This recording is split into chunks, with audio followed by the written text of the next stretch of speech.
When the angel announced to the shepherds in Luke chapter 2 verse 10, "I bring you good news of great joy," he echoed the prophet Isaiah's words from hundreds of years earlier.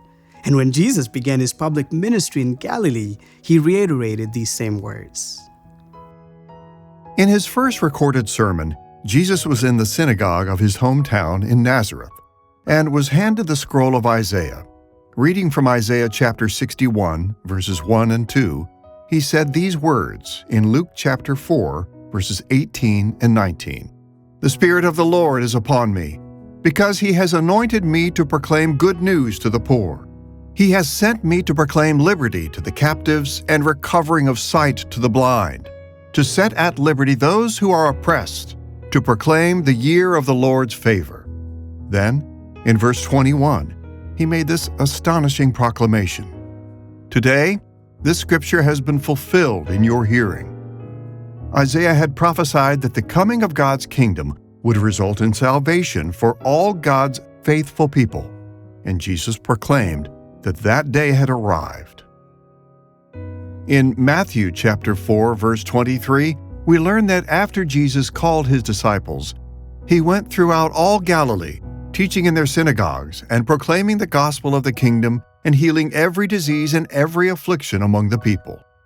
Through his miracles and teachings, Jesus demonstrated that he really was the Messiah prophesied by Isaiah, because he brought the Lord's favor in the form of freedom, healing, and release from oppression. Later, after John the Baptist was imprisoned, John sent some of his disciples to ask Jesus if he was really the Messiah, and Jesus replied by paraphrasing Isaiah chapter 61, verses 1 and 2, the same passage he had read in the synagogue at the start of his public ministry. In Luke chapter 7, verse 22, Jesus told John's disciples, "Go back and report to John what you have seen and heard. The blind receive sight, the lame walk, those who have leprosy are cured, the deaf hear, the dead are raised, and the good news is preached to the poor." Everything Jesus mentioned here was a form of salvation, a reversal from bad conditions to good conditions.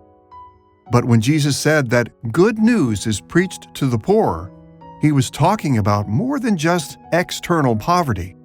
In Revelation chapter 3, verse 17, Jesus rebuked the church in Laodicea, saying, "For you say I am rich, I have prospered, and I need nothing, not realizing that you are wretched, pitiable, poor, blind, and naked."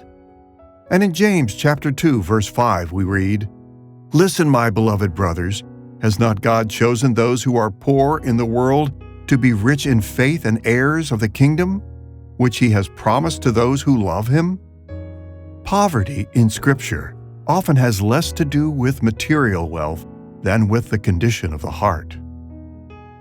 The Apostle Paul explained in Romans chapter 3, verse 23 that we're all born sinners. As a result, we're all condemned by God and heading toward everlasting destruction. In other words, we're all born poor. But the gospel offers us forgiveness of sins so that God no longer has a reason to condemn us. Salvation results in peace between us and God. And with our newly favored status, we receive everlasting blessings in God's kingdom, which we'll inherit when Jesus returns and perfects the earth. In that new earth, there will be no more sickness or death or disability or pain. And even now, salvation gives us a foretaste of those everlasting blessings.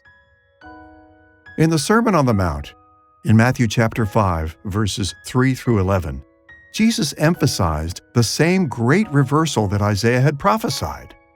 The poor will be blessed. The hungry will be satisfied. God will lift up those who are persecuted, and those who mourn will be comforted. What good news of great joy!